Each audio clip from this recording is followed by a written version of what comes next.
Yo, what is up, everybody? We're going to be discussing UFC Noche. We have Alex.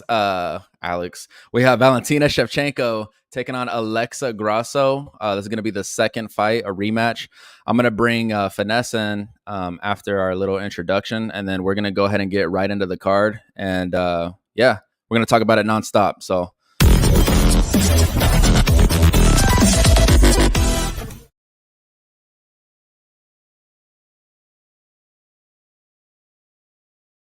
Bro, shout out Fiverr, man. Easiest $25 we ever spent. Finesse, my guy, how are you doing? How was last week for you? Did you cash out on Dana White Contender Series? Talk to us, man. Let us know what's up. Yeah, so I'm great, bro. That Thursday night football game was electric for me betting wise to watch. So I'm kind of coming off the high from that. But it's time to switch gears. So last week I got crushed. I had a lot of money and units invested in Izzy, bro. I had him as the anchor in two of my parlays, and I went big on those. So it happens, right? Shout out to Sean. Yeah, I'm sure you guys have heard a lot about that. I know there's a lot of discussions about it, but yeah, just a weird fight, weird performance from Izzy, and he got our class of 5 rounds. So I paid dearly for that. But Contender Series, we bounced back.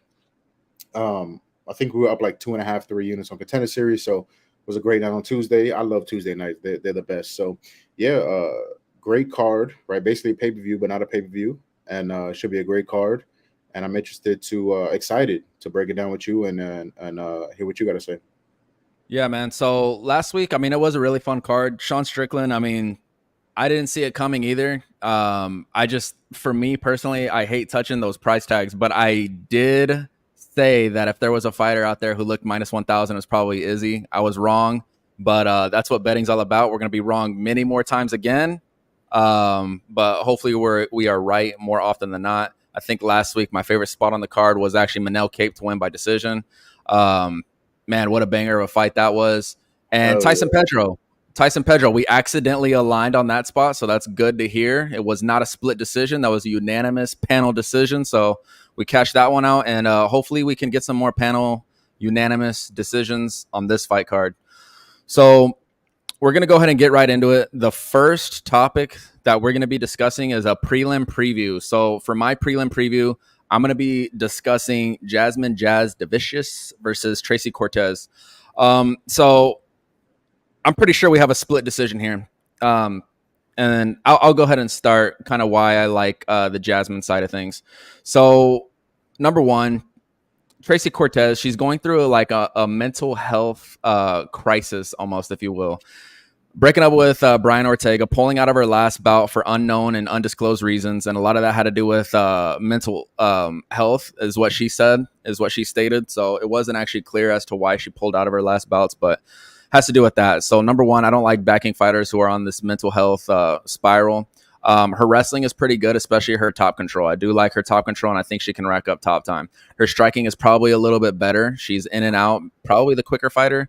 But when it comes down to me and this bout is that in WMMA, it's strength goes a long way, and I feel like Jasmine is going to be the stronger fighter. Maybe not from the hips down, but definitely up top.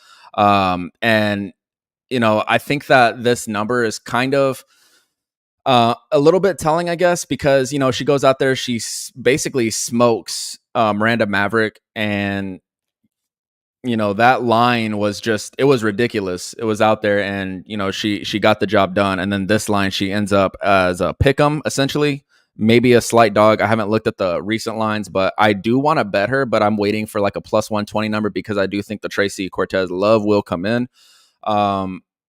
I think that she has upside to look like a favorite here. I think that she can bully Tracy Cortez in this fight. For me, it's just Tracy's so small. When she does get it to the mat, it is, she can succeed.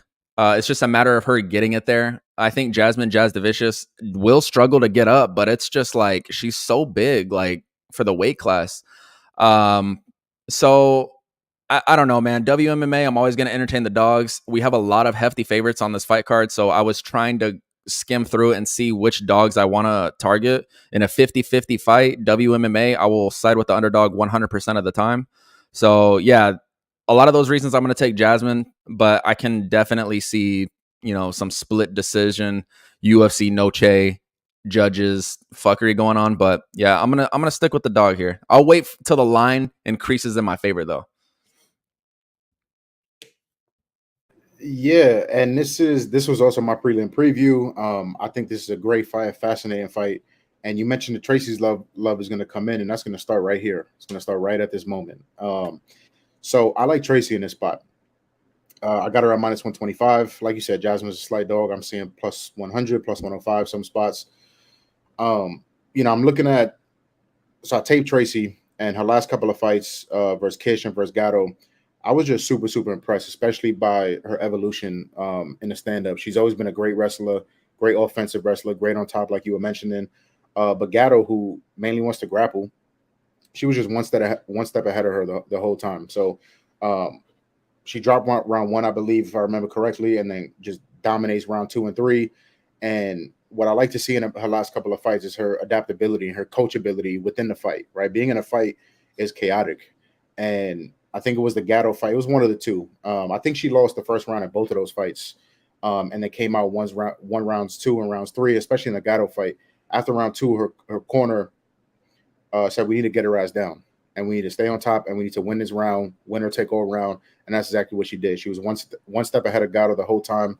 And that just goes to show, right? She's one of the best offensive wrestlers in the division, one of the best top games in the division. And kind of diving more into the matchup, there's stuff to like about Jazz. Jazz, like you said, super, super tough, super durable. Cardio's on point. She's going to push forward. She's going to try to bully you. And I think that's how she wins most of the fights. She's 3-1 in the UFC after winning on Contender Series, and that's very respectable, especially in WMMA. So nothing to take away from Jasmine, but that's really where kind of the positives end for me. The stand up, I think she has heavier hands. I think she'll do more damage stand up, but I think the stand up is relatively close. I think Tracy can win minutes, win rounds in a stand up. Like you movement, I like right, her being light on her feet. In when she's striking, she's in. When she's done, she's out, which I like. But she does not move her head, and that worries me. Right, if Jazz is pushing forward the whole time, throwing heavy shots at her, and she's not moving her head, Tracy's super tough. I don't see her getting knocked out or hurt on the feet, but eating that damage can lose her round. So, but listen, she's young. I still think she's improving. A lot of time off, like you said, and I'm hearing that a lot. The mental health stuff. Why did she put out her last fight? But I'm gonna go with what's on tape, and what's on tape with Tracy Cortez, I love. I think there's a multitude of ways she can wind up on top, whether that's actually getting the takedown, the offensive wrestling, whether that's in a scrambled situation. I trust Tracy way more in scrambled situations than I trust Jazz. Jazz's IQ in scrambled situations, and even when she's on top, is very low. She's in dominant positions, and makes very big mistakes to surrender those positions, and you just can't do that against Tracy. So I see Tracy on top in this fight. I see Tracy winning minutes and winning rounds on the feet in this fight. I don't see where Jazz has enough of an advantage to back her, even at a dog price. So at the short favorite price, I like Tracy in this fight. And we'll see, right? We're on opposite ends. Like you said, it can be a 50-50 fight. But for that reason, I'm also going to sprinkle Tracy by split decision for the exact reason that you said. I think more times than not, this fight goes 15 minutes. I think Tracy can definitely 29-28 her. I think Tracy can 30-27 her. But in that coin flip 50-50 kind of situation, I think Tracy can win there as well. So UFC Noche, Mexican fighter, not kicking off, but one of the more interesting fights on the prelims. I really, really like Tracy at this price. If Tracy was minus 150, minus 175, I would think differently. But at this price, I really like Tracy. So that was one of the first bets I locked in this week.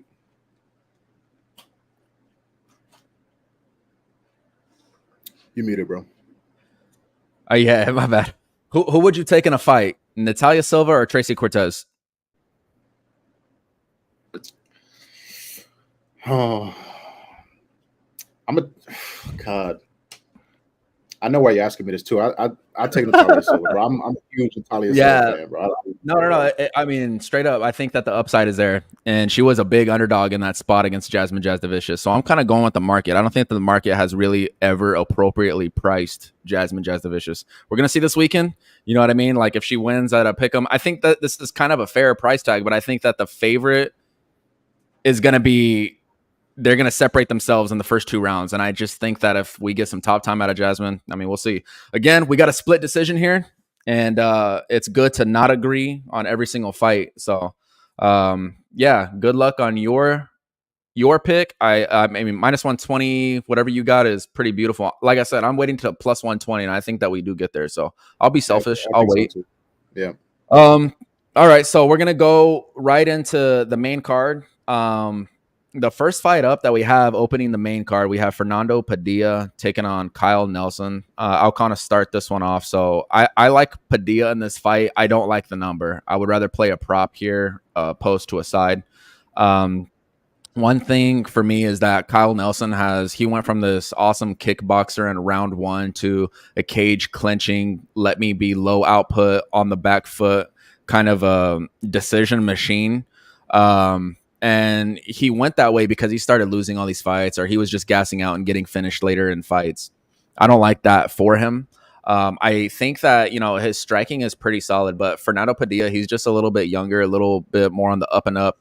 He's lost 4 fights, but never has he been put out or lost inside the distance. It's always been by decision. So his chin has pretty much held up. I still worry about his chin a little bit because in striking exchanges, he does leave his chin out there and a little bit suspect. But Kyle Nelson, from what I've seen lately, he's not looking for that check hook. He's not looking to finish the fight. If anything, he's going to duck under that hook and push you up against the fence. So my hot take in this fight, and this is a segment for later, but I'm just going to get into it right now. I think Padilla can lock up a submission on Kyle Nelson with him pushing up against the fence. This is a guy who, when he drops his opponents, he's actually looking for submissions. He'll jump on the back. He'll look for chokes. He'll look for arm bars. I like his ground game. I think it's underrated. I just don't like the price, man. In your sophomore outing, it's really hard to get behind that number. So for one of these fights, it's more appealing, in my opinion, to get behind a prop. So I'm going to take Fernando Padilla to get it done by submission. That's not the only fighter I want to look at by submission either, but we'll discuss the other one when we get to it. Did you have anything on this fight? I do not. I hate this fight. I'm not going to talk much about this fight. I think you broke it down and kind of said all that needs to be said. I saw the price. Obviously, Padilla, like you said, in the sophomore fight. I just really hate the price. I didn't tape this fight much after looking at the odds and looking who's fighting and stuff like that. I have little to zero interest, so I won't waste any time. Fair, man. All right. We're going to get into the next fight. We got Daniel Zellhuber taking on Christos Giagos. So you're a lot more excited for this fight than I am. I'm going to let you kick this one off and break it down. Tell us why you like one of these fighters.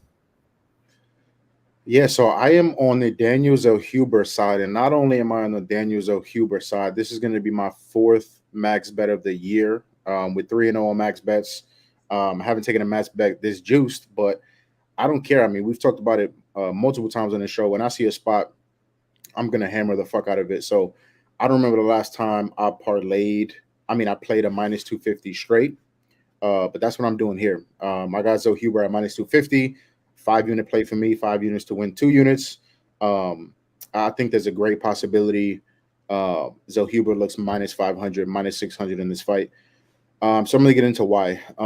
It's a max play, so I'm going to probably talk a lot, but just bear with me. So obviously Zellhuber, incredibly promising prospect in the lightweight division, only 24 years old. He's 13-1, 1-1 in the UFC after an incredibly impressive performance on Dana White's Contender Series. And there's just so much to like for me on the Zellhuber side. He's at a great camp at Extreme Couture, great training partners, head coach Eric Nixick, who is a genius. He's huge for the weight class. He's insanely tough, insanely durable. He's never been finished in 14 pro fights, and great cardio, right? From these young guys at this level, fighting at this level, that's what I want. I want 15 to 25-minute cardio. He actually trains full-time in Mexico City, which is at elevation, even higher than places like Colorado and Denver and stuff like that. So That cardio probably comes from that. Great kickboxer, um, clean offensive and defensive boxing, especially in the pocket. That's where he really impresses me, in the pocket, especially defensively. He's very accurate, great head movement in the pocket, super crisp, super technical with the hands, nasty kicks. Um, and that's only the striking side, right? Everything I just said is only the striking side. The kid is extremely well rounded. Good offensive wrestling. You saw that in the Dana White Contender Series fight. I think he secured like 2 or 3 takedowns in that fight, and great takedown defense. We saw that in the Ogden fight. Ogden got him down, I think, once, and that was just off a big swing and a miss, kind of Zellhuber overextending. But he has a great get up game. He has that urgency to get up, which is also what I love to see, especially from a young fighter. Super aggressive when he's on top, sneaky submissions, and good ground and pound. We've seen insane talent from this kid from the moment he stepped foot in the UFC, in a UFC cage, in Contender Series. He lost the first round of Contender Series, took a lot of damage, ate some big shots, but he had his moments. But he lost round one in a Contender Series fight, and then absolutely picks Almeida apart in rounds 2 and rounds 3. At only 22 years old at that time, just an incredible performance. I was so impressed. He stumbled in his UFC debut, and we see this a lot. He just wasn't himself. He looked flat. The movement wasn't there. That awareness that I was just talking about just wasn't there, and we see that a lot with debutantes, especially at such a young age. So, I can give him a pass. And that was against a pretty good, well-rounded fighter in Ogden. So I love to see the bounce back versus Lando Venata. That was another fight where he arguably lost the first round. He comes out aggressively. No. He won the first round. I'm sorry. He comes out super aggressively, almost finishes Venata in the first round. Probably should have finished that. I think 8 out of 10 referees called that fight. He was just landing everything. Landed that beautiful, what was it? Where is it? It was a counter right hook into the front knee, which dropped him. And then he landed like 30, 40 punches after that. I don't know how that wasn't stopped. So loses the second round. It was a close round, but I thought he loses the second round. And then what I love to see is how he came out in the third round. In a winner take all third round, you lost your UFC debut. He comes out extremely aggressively, sense of urgency, outworks Venata, and wins that fight. And at this age, at that camp that he's at, I expect every single time he steps in the octagon for him to be better. So I expect the best Zellhuber we've ever seen. Only weakness I see in Zellhuber is that he's hittable, particularly from range. When he's in that kind of kicking range, distant striking range, he's very, very hittable. But that toughness and that durability, I think, is enough to overcome that. And Giagos, I think, is a really good matchup for him. Giagos is experienced, 30 pro fights, 12 fights in the UFC, wants to wrestle. Obviously, he's a decent offensive wrestler, but that's where it ends for me. It's a second UFC stint. I don't like him on the feet, super robotic, super stiff on the feet. He's finished in 7 of his 10 losses, extremely hittable. And the cardio is a major question mark. I think he has 1 round of cardio, 6-7 minutes maybe, a cardio, and then he's done. I think this is a showcase spot for Zellhuber. UFC Noche on the main card. He's one of the Mexican fighters on the card. Massive size, massive reach advantage. He's 9 years younger. If Giagos wins this fight, I think it's in the first round, but I don't see that happening at all. I think Zellhuber can thwart the takedowns. His takedown defense is incredible. I think he could thwart the takedowns, and I think he's absolutely going to pick his ass apart on the feet. So I see a second or third round finish. I wouldn't be shocked if it's a sub. I know a lot of people are expecting KO, but I would not be shocked if it's a sub. The kid has super, super sneaky submissions, especially from top. So maybe a club and sub situation. But yeah, max bet for me, pretty easy max bet for me once I broke it down and watched the tape. So minus 250. If you don't like the juice, parlay it with something. 5 units to win 2. I love Zellhuber today. The golden boy is going to get it done. Let's say round 2 stoppage. Yeah. So I'm going to get right there with you. I do think that Zellhuber is a parlay piece. So this is not a split decision. This is a unanimous decision. I am going to bet him to get a submission, though, at plus 500. Giagos has been submitted 5 times in his career. This guy, you already mentioned it, so I'm just going to kind of piggyback. He does gas. He exerts himself in round 1, looking for the round 1 finish.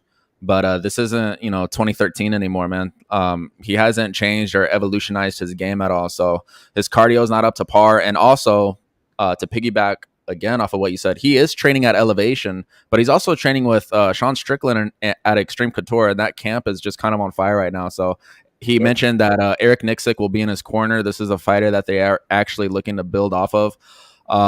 He's marketable as well. So, yeah, man, sign me up. I'm right there with you. I do think that the money line play is probably live as well. For me, I'm getting a little bit more selfish. I like the prop via submission. I think he gets it done inside the distance. Giagos is pretty much a step stool of the UFC. He is a fighter that they want to use to build up other fighters. So he wins on accident, really, is what happens. But yeah, give me Zell Huber as well. And this price is climbing, right? It's close to minus 300. So I that is borderline territory where I wouldn't take it straight anymore. This is a heavy, chalky card, a lot of favorites. So just pair him with another favorite you like and call it a day. That's fair, man. So speaking of another favorite that's on this card, that's massive favorite. I think the biggest favorite on this card. We got Raul Rosas Jr., 18 years old, taking on Terrence Mitchell. So Terrence Mitchell, he's one of the guys that, again, the UFC brings in. This is a quick paycheck for him. He makes other fighters look good. He goes out there, loses to Cameron Simon, and now he's coming out here and what I consider a redemption fight for Raul Rosas Jr. I think Raul Rosas Jr., he's a lifelong mixed martial artist. His grappling is elite. His takedowns could use a little bit of work, but he's only 18. I think all of that will improve with time. Terrence Mitchell, I just don't know like where his path to victory is, like more man. Because I don't think so. I think that, I just haven't been impressed with him, and I don't even know why he got signed to the UFC other than to make prospects look good. He comes from that Alaska regional scene, and as we know, we talk a lot about how that fight area is just, when you hear Alaska FC, it's the laughing stock of all fight promotions. There is one fighter out of there who has been doing pretty well though, Jared Cannonier, that no one really talks about. Everyone just kind of ignoring him, but yeah, he comes from Alaska as well. But this isn't Jared Cannonier. This is Terrence Mitchell. I think he's just sitting here to make Raul Rosas Jr. look good. I'm not a fan of the price tag. I think Raul Rosas Jr. probably rolls, probably first round submission, but I'm not going to spend too much time breaking down a minus 1,000 favorite. Do you have anything on this fight? Yeah, no, I'm not going to talk too much. I mean, I think he broke it down. It's a minus 800 favorite, right? I think he's going to win. Like you said, Terrence Mitchell is a stepping stone. We saw it for Simon, like you said, another South African prospect they're really trying to elevate. And this is what he does. Terrence Mitchell comes in to create highlights. That's what he is. He's a highlight creator, and that's exactly what we're going to see. So the only way, I'm still deciding whether I want to do it, but the only way I would attack this fight is Rojas Jr. by KO. A lot of people think it's going to be a sub. The odds reflect that. But it could, I think in my mind, it could just as easily be a KO, right? He could hurt him on the feet or take him down, and the strikes just be too much from top. So a one-hit quitter is not out of the question either. So haven't really seen that from Rojas yet, but I think it's definitely in play. The kid is 18 years old. What were y'all doing when y'all were 18 years old? I didn't know what the fuck I was doing at 18. So it's unbelievable the situation that he's in right now. So another really big spot, main card, UFC Noche, Mexican fighter. He's going to absolutely put on the show and this fight in the first. Terrence Mitchell's goal should be get out of the first round, but I don't think it's going to happen. So everything is way too fucking juiced. So I might take a shot at the KO. I forgot what it was. Feel free to let the people know if you have it in front of you. But yeah, it's plus 250. You can get KO at plus 250, which isn't a bad price tag. Low, god damn, yeah, it was hard when I was looking at it. I wouldn't even do that, to be honest. Maybe round one. It's hard to back these massive favorites. Just everything is just so expensive, and I'm not about paying that Australian tax. I don't know if you guys saw that McDessie, his paycheck in Australia, but damn, dude got robbed. All right, so the next fight that we have coming up, probably the best fight on the whole card. This is probably a split decision, but I don't know. I'm kind of curious to hear what you have to say about it. It is the Twitter fight talk of the week. A lot of people are separated on this fight specifically. We got Kevin Holland taking on Jack Della Maddalena. Fuck it. I'm curious to hear what you have to say. So I'm going to let you start this one off. Give me Big Mouth, baby. Give me Big Mouth. Now, I've had a lot of trials and tribulations trying to back Big Mouth. He's cashed me some tickets, and he's absolutely broken my heart in some situations. A couple years ago, I think the problem was not enough focus in the octagon, and people are still making assumptions like that's still the big mouth that we're gonna get. But I think he's a different fighter than 2 3 years ago. Whether he's fighting for a belt, fighting for a check, we saw him get in a little skirmish with the reporter at media, kind of asking him about his desire for the belt. Um, Whatever his desires are, I think he's more focused now more than ever to get whatever those goals are, whether that's big paydays, whether that is the belt, whatever he wants to do. Um, at an underdog price, I'm taking Kevin Holland. Obviously, a lot of hype on JDM. He's looked really, really good, even in a Hafez fight, right? A lot of people want to hold that against him. I really don't, right? I think that was a fight he cut weight like twice in a week. And Hafez is a tank, right? Hafez is not a walkthrough, right? We saw Hafez death gas, it looked like in the first or second round, and then just kind of pushed through it and was still in the fight all the way through. So it was a close fight, but Jack did his thing. Um, what this matchup entails for me is or kind of boils down to for me is the strengths of Kevin Holland and the weaknesses of JDM. So Kevin Holland, I think, is going to have an advantage on the feet. Jack Della, I like his boxing, especially in close. But Kevin Holland is way more versatile with his strikes. I think he's a more technical striker. Obviously, he's going to be much taller, much longer in this matchup. And I think that's going to create problems for JDM, especially in a 3 round fight. A 3 round fight, I think, benefits Kevin Holland. He can kind of go push harder. I think the movement is going to be tough for Jack, even if it's him taking the first round to kind of establish his range and kind of figure out the movement of Kevin Holland. That's a round that I think he's going to drop. So I think Kevin Holland wins round one at a decent enough rate um, to win one of the next 2 rounds. So I'm trying not to be disrespectful to JDM. I really, really like JDM. He does a lot of good things. But his IQ on the ground too is a little suspect. We've seen that a couple times in the Hafez fight. We've seen it even before that. Whether he's on top or on bottom or in scramble situations, his IQ can be questionable, and that's not something you want to do versus Kevin Holland. A lot of people question Kevin Holland's takedown defense, especially in this matchup. He's been working on it, right? And we've seen the progression of it. There was a time where he was every takedown you shot, you were going to get versus Kevin Holland. It's not that way anymore. And again, he's going to continue to get better in that area. The striking is not a problem for him, so you got to assume that he's working behind the scenes consistently every fight camp to stop what guys are going to want to do, which is wrestle him and get him to the mat. So I don't see Jack having a lot of success there. I don't know if Jack would even push the offensive wrestling like that. I think we get more of a kickboxing matchup, and I'm going to take Kevin Holland in a lot of those situations. So, even in the Wonder Boy fight, he broke his hand in the first round, was still in the fight, hit Wonder Boy with some big shots, hurt Wonder Boy a bunch of times in that fight, and just fought like a dumbass, right? Had Holland had Wonder Boy on his back, ain't following him up to the ground, kind of let him up like a gentleman's agreement or whatever the fuck. But I think we got to focus Kevin Holland. I like the energy he's bringing in the media. He seems angry. He seems focused. He seems ready to take somebody's fucking head off. So, yeah, at plus 130, plus 135, I like Big Mouth in his spot. I know JDM's getting a lot of love and for good reason. There's a lot of hype. He's pretty well rounded. Bricks for fucking hands, absolute dynamite in his hands.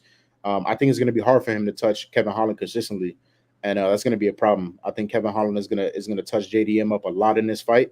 The long limbs of Kevin Holland and his length and lankiness always leaves him open to wrap up a neck or whatever. So if JDM decides to wrestle offensively, I think Kevin Holland can take advantage of that as well. Kevin Holland is extreme black belt in jiu-jitsu. He is extremely dangerous on his back and on top. So give me Kevin Holland at this price. If the odds were reversed and Holland was minus 150, minus 160, I'd be a lot less hesitant. But give me Big Mouth as a dog. Yeah, so we got another split decision here. I'm going to go with the Jack Della Maddalena. I'm just going to go ahead and say I think Kevin Holland's striking is overrated. He uses a lot of Taekwondo techniques, a lot of hooks. His straight is okay, but, I'm just not a fan of it. It's not clean. It's not set up. He gets picked apart, and I think that Jack Della Maddalena can get up on the inside. His boxing is slick, and a lot of people are mentioning the submissions. Do you know how many submission attempts Jack Della has gotten out of against Amiv, against Angelusa on the Contender Series? Give me the guy who fights with heart, and that's Jack Della. He fights with his heart on his sleeve. He took this fight with no hesitation. He knows what he's doing. His camp knows what he's doing. I like to back fighters who fight with their heart on the sleeve, number one, and have a path to victory. I think Kevin Holland is a breakable fighter. I think that you can break him and melt him, similar to what Wonderboy Thompson did. I'm not saying Jack Della is Steve Wonderboy Thompson, but I do think that he can land flesh on the chin. I know it is hard to touch Holland. The thing that I do like about Holland is his straights, but sometimes he gets a little bit crazy, and that's where we've seen an entry, I guess, on takedowns. So if you watch some of his fights with like Derek Brunson, Marvin Vettori, his striking looks good, but he hooks and then he overextends and overreaches, and it's always put himself into compromising positions. He's worked on it, sure, but I do think that it's not going to be a takedown. I think it's going to be a body shot from Jack Della. It's going to be he's overextending, Jack ducks, hits him in the body. That's just kind of the way that I see the fight playing out. I think that the line is widening to the point where it is a little bit more interesting to want to back Holland, but I still can't get there, man. And you look at his record, what win impresses you? Michael Chiesa, he is a commentator. Santiago Ponzinibbio, that guy was like, he's been out for so long that, he returned, yes, but the guy's old. He had like some liver or something was going on with that guy. He wasn't really supposed to be in the cage. Every time that he gets a step up, it's like he falls short, and he's beating the guys who he's supposed to beat. We're going to find out Saturday if Jack Della is a guy he's supposed to beat. But I think Kevin Holland is more so in it for 50K performance bonuses. He's already discussed he's not in it to win the belt. I think JDM, I think that this is a generous price tag on a guy who has finishing upside. And I don't know, man. I see Holland breaking out there. And we saw Wonderboy Thompson do it via volume. I think Jack Della is right up there with I'm not saying with Thompson as far as the striking, because the thing that separated Holland and or that separates Thompson and Jack Della is that Thompson is very light on his feet. His lateral movement's pretty elite. His striking, his in and out is just, it's beautiful to watch. But yeah, give me the JDM side here. I want to say decision, but a part of me is thinking that he can really put Kevin Holland away. So we'll see what happens. But give me the fighter who fights with heart and wants to get up the rankings rather than the guy who's out there fighting for a paycheck. That's the way I feel about it. My fucking socks off. You don't think JDM is a guy, if it's a 15-minute kickboxing match, right? You don't think JDM is a guy that Kevin Holland should beat? In kickboxing? If it's a 15-minute kickboxing fight. I mean, it's possible. It's just that, like I said, when Kevin Holland overextends, he overextends too damn much. He went down in weight because he was scared of getting taken down. Now, in this fight, he doesn't have to worry about that, but he's going to have to worry about those body shots. He's also never fought somebody who's actually trying to hit his body. He fought Joaquin Buckley, yes, but that was, again, at middleweight. A guy his striking is ugly as hell, too. Yeah. To be honest, he has power, but his striking isn't nothing to actually get all excited about. I like Jack Della, and I think that his striking is elite. I think he sets up a lot of counters. I think it has potential to end similar to what he did to Randy Brown. Just get him and, get on the inside. I think he's going to eat some shots for sure, and I think Holland's going to have his moments. But Holland has his moments when you rush in, when you don't set it up. He is a sniper, but again, I think that his striking is overrated. And I know that that's probably his path to victory. It's flashy, but it's overrated. And I'll stand by that. I don't think he sets it up very appropriately. So, before the Wonderboy fight, we haven't really seen him chin check like that. There was the headbutt situation versus who was that against? It was against Kyle Dawkins. And you're right. That no contest. Yeah, we haven't really. His chin holds up. But I just think that the people that he's fought beforehand haven't set up their strikes to, actually affect Kevin Holland. Holland's a long, lanky guy where you're going to have to go for a body shot. And the guy who works bodies very well is Jack Della. That's what he's really, really good at it. So I don't know, man. I think it's Jack Della Maddalena season. And, he was supposed to fight. What's that? I say, yeah, we'll see. It's interesting for sure. Interesting matchup. Yeah, it is, and we're gonna have a split decision. It's the split decision Twitter fight of the week. But yeah, if I wanted to, I would be on the Kevin Holland side because of the price at this stage. I got in early on Jack Della at plus money, which is gone. But I'm not hedging out to guarantee profits. I'm gonna let it ride, and I'm gonna either eat my words or learn my lesson. So I mean, we'll see what happens after Saturday. But enough of that fight. We are going to be moving on to the main event. We have Alexa Grasso taking on Valentina Shevchenko. I'm going to go ahead and kick this one off. So yeah, for me, listen, I love everything that Alexa Grasso is doing. I think that the hype is there for sure. I think the market is there. The UFC is high on her. Obviously, with her being only plus 150 to Valentina, their last fight, I believe she was like plus 600 or something. So the market doesn't know what exactly they want to do. I think her boxing is slick, but I do think that there's still some holes in her game. She reminds me a lot of Brandon Moreno, where their striking is just so beautiful, but they have holes in their game. I don't think that she's going to defend the belt. I'm just going to go ahead and say it right off the bat. I think Valentina Shevchenko melts her, doesn't make that spinning attack mistake. You're getting a fighter who was minus 870 on the closing betting line in her first Tina to now minus 182. She was as low as minus 155 at some spots. So Valentina, I think I consider her the women's MMA GOAT. She does everything well. Other than that spin attack, I still don't know what the hell that was all about. She does it a lot, but she shouldn't have done it against Alexa because even Alexa's camp was saying that they trained for it. Now that that's addressed and already said and done, I don't think that she's going to slip on a banana pill again. I think Valentina goes out there and she can strike with Alexa. She was winning all 4 rounds. She just slipped and she got submitted. I think her volume is there, her cardio is there, and I think that she can out wrestle. She beats Alexa Grasso everywhere, and I think that the first price tag that you had on Valentina, that minus 800 price tag, was more telling of her path to victory. Whereas in this fight, it's okay. Valentina's old. Valentina lost by submission and probably lost to Tyler Santos. It's the stylistic matchup. First of all, Alexa Grasso is not as strong as Tyler Santos. Secondly, I don't think that her striking is beautiful. Her counter striking and boxing is honestly top notch of the division, I would say. But I just think that there's level to this. I think that Valentina, she's put in work at Tiger Muay Thai. I think that she has the read. She has her number. I think that it's Ann Steele here. I did take a shot on Valentina to reclaim the title. Yeah, man. Give me Valentina and with confidence as well. How do you feel about this fight? Yeah, you made a mistake. You say you think it's and still, my boy. You think it's and And new new. And and new. again. And new and Yeah, again. yeah, that was an amazing breakdown. I think you said a lot of really really good things there. I 100% agree, my brother. A lot of stuff is being said, and the comparison to Brandon Moreno, I love that. It's the first time I've ever heard it, and I love that. Right, just like you said, pretty striking, but holes in the game, and we've seen that. Although Brandon Moreno's been in wars and close fights, we've seen him lose a bet on multiple occasions because of those holes in his game. So I love that comparison.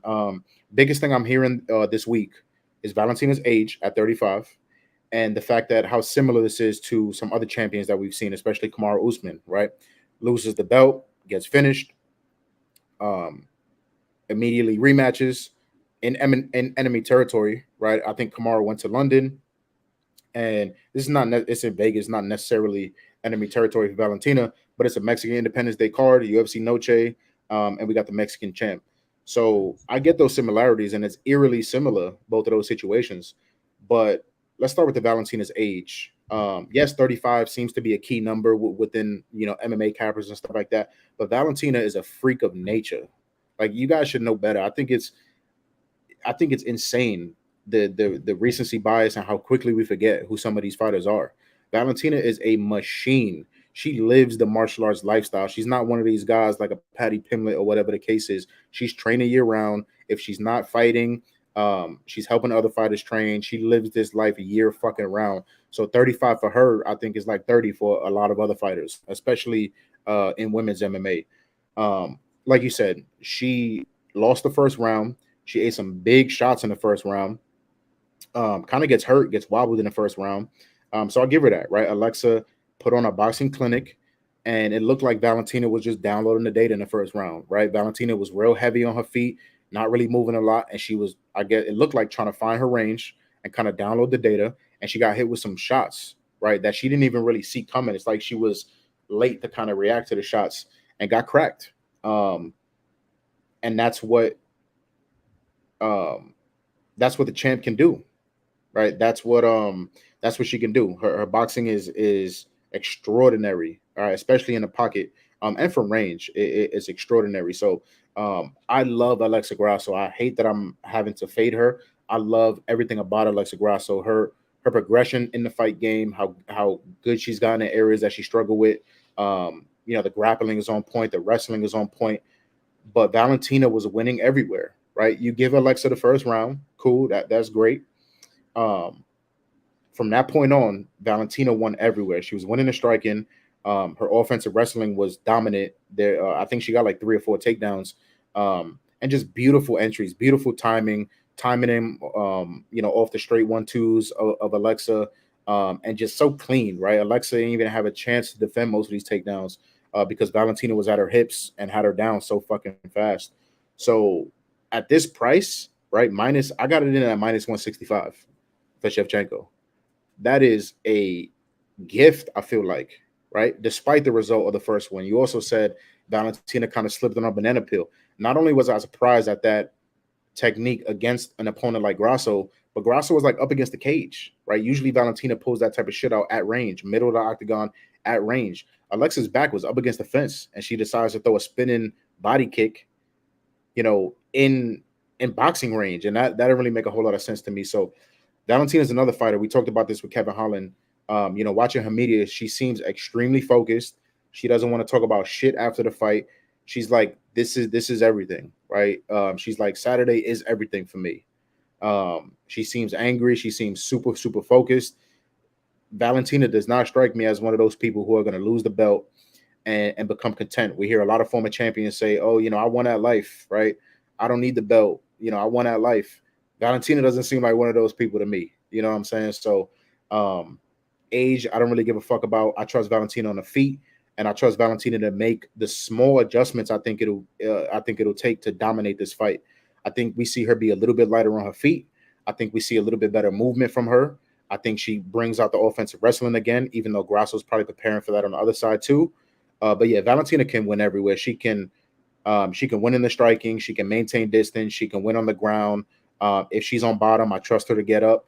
And on top, like we saw, I forgot the number of control time. I think it was close to like 10 minutes of control time, right? By the time the fight got finished in the fourth round. So she got her down. She avoided the submissions on bottom from Grasso, and she held her there.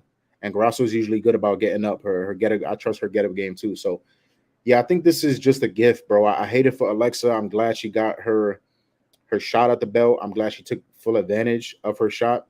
And that's what I boiled that situation down to. Alexa was the ultimate opportunist, right? Like my boy Edge, right? For you wrestling fans.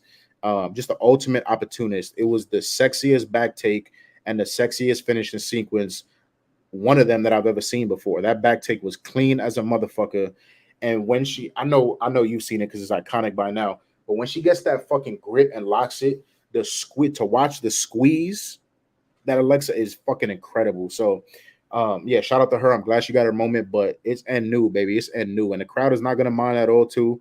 Valentina got a lot of fans, especially the Latin America fans, and those parts of the world, because of her prior training history and stuff like that. So, yeah, I think this price is a gift. I'm shocked it got down to minus 165. Now you kind of see it start to rise again to closer to minus 180, minus 185. But I think it's a beautiful spot for Valentina.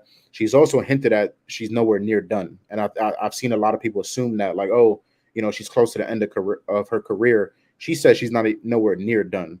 So I think the full mission and full focus is for Valentina is going to be to get the belt back and reign again. So yeah, I like the price. Got it at minus 165. I still take it now where it is. And new, baby. And new again. And new, but still. Fair, man. All right, so we don't have a split decision there as well. Love to see it. So yeah, we're gonna go ahead and get right into it. Finesse, one more time, remind these people about what your best bet is. I don't have a max play, so I'm gonna let you kick this one off and remind the people one more time where your money's gonna be at this Saturday. Yeah, it's really two of them for me. Obviously, the max play has to be a best bet. So Daniel Huber, I got it at minus 250. Is close to minus 300 now. I would not take it straight at that price, but yeah, I got a 5-unit play on Daniel Huber and Valentina Shevchenko. We just talked about it. That has to be a best bet for me. Former champ at these odds, as focused as she is with the advantages that she has, got to be Shevchenko and Zellhuber. Best bets for the card. So it's unfortunate that we're having to agree. We have an unofficial and accidental collab, but yeah, it's not a max play for me. But I would say that my best bet for this card would probably be Valentina and as well Daniel Zellhuber. Now, before we close the show, do you have any hot takes or underdogs you want to discuss? Yeah, so Kevin Holland seems to be a spicy one, even though that was kind of Twitter Civil War of the week, like you said. But I do got a spicy one. Daniel Lacerda, 0-4 in the UFC, round one or bust, shoot the box fighter, blonde hair, all of that. Charles Oliveira's mini son. I'm gonna take a shot, bro. He's still north of plus 200 in this spot. I really do not trust Edgar Shirez. I think he can be finished. He's been finished twice, but by sub. But I'm gonna take a shot. You got to think at some point, especially shoot the box. There's some savages in shoot the box. You got to expect after a certain amount of fights that he's getting finished and dev gassing in, that somebody comes to him and puts a hand on his shoulder, like, young man, you got to chill the fuck out, right? So I'm hoping that instead of 5 minutes of cardio, he has 7-8 minutes of cardio, and I'm gonna take him to not only win as a 2-1 dog, but to finish Shirez in the first 7.5 minutes. That's my hot take. Wow. Okay. So I was actually looking at the over in that fight, but only because I think that we are so caught up in Daniel Da Silva gassing. The only reason why he's gassing is because he's looking to finish his opponents, and he just exerts all that energy because he does have his opponents on skates a lot of the time. I don't know, man. I agree with you on the dog shot. I was looking at the over, but for my hot take of this week, I ended up parlaying Padilla and Zellhuber via submission. I put $15 down to win 580. So that's gonna be my little lottery ticket for this weekend. I don't know, man. I like the submissions. $15 to win 580. I'd rather buy a parlay ticket and a path to victory than a lottery ticket at the gas station. So I could see it happening, but even if it doesn't, I'm okay losing $15, man. It's not really anything to, be all sad about. Finesse, I'm glad that we aligned on a couple of spots this weekend. We did go head to head on a couple. Good luck to you on your Tracy Cortez ticket. What are we gonna bet? What are we gonna bet on the Tracy fight? What you want to do? A smoke a beer or what do you want to do, bro? We gotta do something. Push-ups. Yeah, man. 7 push-ups. Yeah. We can do that, but it has to be a beer of choice. So you pick a beer for me to drink if you win, and I pick one for you to drink if I win. Mine will be for you a Hawaiian beer, and you're gonna enjoy it. So we got a little air. Am I gonna get a Hawaiian fucking beer, bro? I got you, bro. It's everywhere. It's everywhere. People don't know about this company, but there's a brewing company called Kona, and it actually right now what they're doing is they're supporting Hawaii. I'm supporting Hawaii. But it's a lot of the proceeds are going to those who are affected in fire. For those of you who don't know, I'm Hawaiian, so yeah, big heart out there. So that's what it comes down to for me. But yeah, I'm definitely down for that. Good luck to you on your Tracy Cortez bet. I'm going Jasmine Jazz the Vicious. We did align on a couple spots, so let's cash these tickets, man. To the rest of y'all watching, thank you for tuning in. We'll be back next week, and hopefully we can improve the viewing experience. Still new to YouTube, but we're getting this shit down. Later, y'all. Good luck, and see y'all next week. Real quick before you end it, right? Two little quick PSAs for the people, right? Please do not parlay Lupi Godinez. Please do not do it. Please don't parlay Lupi Godinez at minus 450. Also, if you're looking for some kind of anchors to some parlays, again, it's a really chalk-heavy card. Charlie Campbell is absolutely going to run through Alex Reyes, and Roman Kopylov is going to win. So both of them are north of minus 300. but easy, in my opinion, anchors to some parlays. But like my man YBB said, we appreciate you guys listening. Thursday Night Football was electric, so we appreciate you guys staying up and listening. Whoever decided to, my man, I appreciate you hosting as always. It's gonna be a fun card. We're gonna make a lot of money like we do, and we're gonna be right back here next Thursday. So I appreciate you for hosting. Appreciate y'all watching, and yeah, everybody have a good night. Later, y'all.